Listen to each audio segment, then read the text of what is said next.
Alright, ladies and gentlemen, Fab's in the house and welcome back to the channel. Today I'm in the house with the Reate K3 here with me for a review. We're gonna analyze the look, the sound and the feel of this bad boy. But first of all, let me say a big thank you to my buddy Branding for sending this guy along. Thanks, man.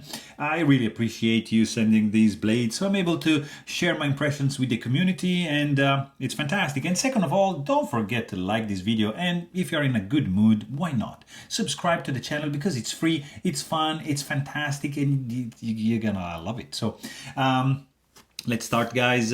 We got Reate K3 in the house, 8.75 inches overall in length with a 4-inch long blade butt, 3.75-inch long cutting edge, and close to 5 inches for the handle, which translates into 22 centimeters for the overall length and 9.5 for the cutting edge, and the handle is going to be 12.5 centimeters. So not a small knife. In fact, check this out. This is Ontario Rand number 2 and Ontario Rand number 1, which is smaller than this big boy right there. Another couple options here. You got Benchmade bag out and Benchmade mini bag out, and yeah, this guy is dwarfing the mini bag out. Then you can see right it up against the Spyderco Paramilitary 2 and the Para 3 up here, and yeah, nothing is gonna make this guy look small because it's a big boy. And going up in price, you can see the Reate Knives small Sebenza 21 and the large Sebenza 21 right up here, 3.6-inch long, and yeah, no, you can't. I mean, it's a big boy. Let me show you a couple fancier options. This is Holt Bladeworks Haptic with a fantastic Damascus handle. And here you got another Prestige by Holt Bladeworks, and that's going to be the Spectre V3 Prestige. And let's also show, I want to show you this guy because it's a beautiful one. This is the Reate Knives Nandi, and another couple here because, you know, we're talking about carbon fiber inlays. So how can I not show you the Shirogorov Custom Division Neon NL and the Shirogorov Custom Division F95 NL carbon fiber inlays? These are the kings. So let's see. This guy is it's a pretty interesting knife. It's the Reate K3. It's a titanium frame lock made in China with a retail price of at the time it was, I think, around $400, correct me if I'm wrong, with a futuristic overall look when closed. And you can see titanium frame lock, scales are very elaborate. There's a lot of elements going on in this one. You can see, of course, the titanium, the carbon fiber inlays, which are only on one side, nothing going on this side.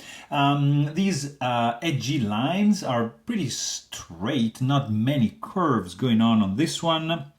You got basically a 2D milling for the scale that just chamfers. There's no rounded edges, no radius. The corner, it's flat, but it has a kind of like a 3D look to it. The finish is like of the titanium is like a bead blast, like a or like a maybe sand blast kind of finish. So it's very nice to the touch and to the look. You've got of course chamfers all around the scales, internal chamfering. There is no internal skeletonization going on the show side. Just a couple of milled pockets on the lock side, and that's going to reflect a little bit in the weight. We're going to check it in a second, and you can see here this is a finger groove, which actually works pretty well for your grip. And then you got titanium geared back spacer, which is protruding and sticking out with some jimping, and you got two cutouts like here and one lanyard hole option right there.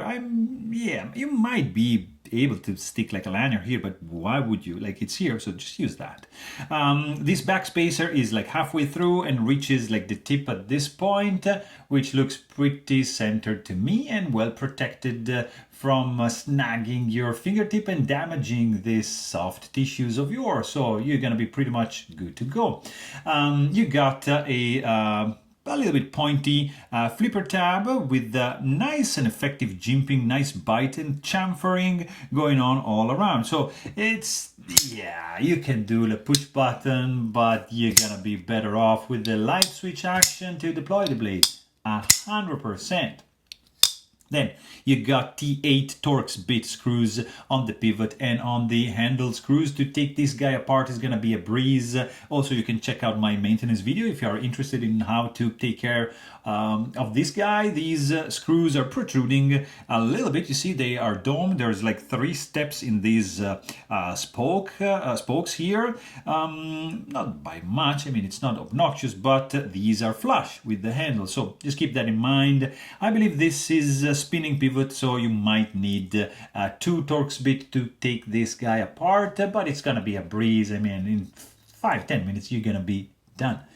Then you got a nice stainless steel lock face insert with over travel integrated in it. It's done, of course, because titanium would be like a softer metal up against the steel of the blade, and then it might create some lock stick. But in this case, no, because look at that, stainless steel lock face insert. Problem solved.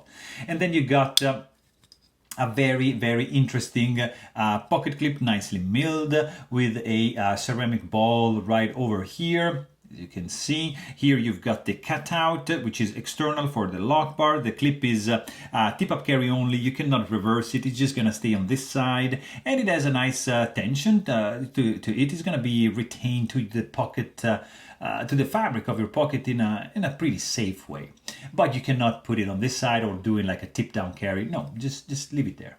And then you got this blade right over here. I mean, guys, this is well made. You got a dimple here for your thumb. This is like a very, very nice area. The jimping is not that aggressive. It's functional, but not super. There's not too much bite.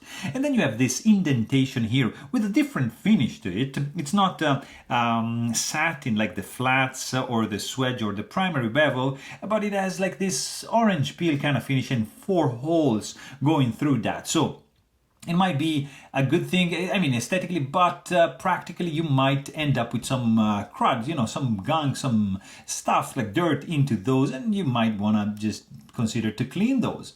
Then you got this chamfer going on alongside the jimping, which is, it's nice, it's not sharp by any means. And then you got your swedge going on right here, which serves to reduce the weight, but at the same time keep some strength to the tip. There's no chamfer going on the swedge, and stops right here before the tip of the blade. And it's kind of like you see it drops like here, and then you got like 50% belly and straight edge up to the sharpening choil. This is a flat grind. You see the grind lines from the grinding belt, which are going vertically for the primary bevel and horizontally for the flats. Here you got a sharpening choil, not so much a finger choil. I mean, fingertip choil, we could call it, but not like, don't do that. CTS 204p steel, it's pretty good to go. It's you see some chamfer going on right before the flipper tab, and then concluding with this jimping over here. Very, very nicely done. You got Reate and the steel employed as billboarding features, so not too crazy. It's acceptable. When you close the knife, you don't see anything, and I love it. So very, very cool. Grind symmetry is spot on, as well as the edge symmetry. Nice plunge grind to expose how thick behind the edge this guy is, because it's not like super thin.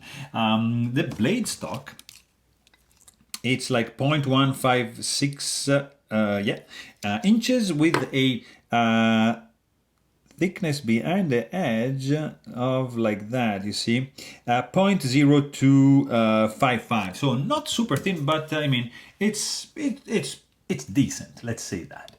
And then you got this high-pitched, beautiful closing sound, high-pitched clank and click and clack and click and clack and click and clack and click. I mean, the sound is whipping out like crazy with a high pitch, not obnoxious, pleasant, percussive, and pleasant. It's pleasant. It's not mellow. It's a little sharp, closing sound, I love it. Fantastic. Let's quickly check the weight on this big boy over here, because the lack of internal skeletonization is gonna lead to 5.61 ounces in the pocket. Not a lightweight by any means, but I mean, this is a big boy. It's a strong, solid knife, like for sure. In the hand, it feels pretty good. I feel only just a little sharpness right over here if I squeeze, otherwise it's gonna be pretty comfy in your hand. So one hot spot only, not many sharp edges going on. You got the lock bar, which is protruding, you see sticking out. There's like a milled area on the show side, so in order for your thumb to just disengage the lock bar like in a nice and safe way, I would have preferred maybe a little bit of jimping going on, something like, you know, maybe along these lines over here to have a little bit more grip, but still this works pretty well. As well as it works like the reverse grip like that. It's not like super comfy because of, I don't know, the shape of the handle. It's not like the best for reverse grip, but still the flipper tab is going to act as a finger guard, and it's that's a good thing. Also, you have a little bit of texturing going on because of the indentation of these two inlays, and that's gonna give you a little bit more traction, but the grippiness is gonna be coming from probably the back spacer here, which has some jimping, and therefore it's gonna be less grippy in the hand, especially also if you take advantage of the jimping on the blade. Fit and finish is classic Reate style, really well put together, no issues whatsoever, good alignments, good flushness. I mean, the inlays are indented, so they're not flush with the handle. It's not a big deal, but I would have loved it to be flush. As I would have loved to have like an inlay here, like looks like they just forgot that, and it looks like they didn't even consider the orientation of the grain of the carbon fiber. So that's, to me, I mean, but they are all like that, so it's just not like a mistake. It's just like a design thing that they didn't think about. Then you have like something rattling. I'm assuming it's the pocket clip. Let's see. Yeah, it's the clip, like just clipping, like rattling a little bit, but not like that. Blade absolutely rock solid. No finger soreness as long as you do your light switch deployment, because as soon as you try to do finger like push button, nah, it's not really gonna work. After a while you're gonna be like yelling at me, so don't just do like that. You're gonna be happy camper. Look at that. And I mean, the main thing you would buy this knife for, probably beside the look, I mean, it's a beast, it's this, like deployment action, spectacular. Closing action, guys, like really nice. We are not talking about like this nice, for example. I mean, this is like something you can see, look at that. This is something like really spectacular. It's another level, but it's another price point. This is, see, a little wiggle, but look at that. Very nice, super pleasant in the hand. See, you can do that. Don't do it, because it might be dangerous, but still, what I want to say is that the action is really, really good, especially the closing action. It's running on bearings, it's whipping out like crazy, super fast, but the closing action, of course, like you have, as soon as you disengage the lock bar, this guy wants to close, but you put it in the vertical position, and if you tune it nicely, you have this kind of action when you close it, and it's fantastic. There is also like a detent ball ramp, which is gonna ease this transition over here, and then you're gonna have this, and you're gonna be really, really happy if you're a fan of this kind of action. So there you have it. Hope you guys enjoyed this video. Thanks for watching, and stay tuned.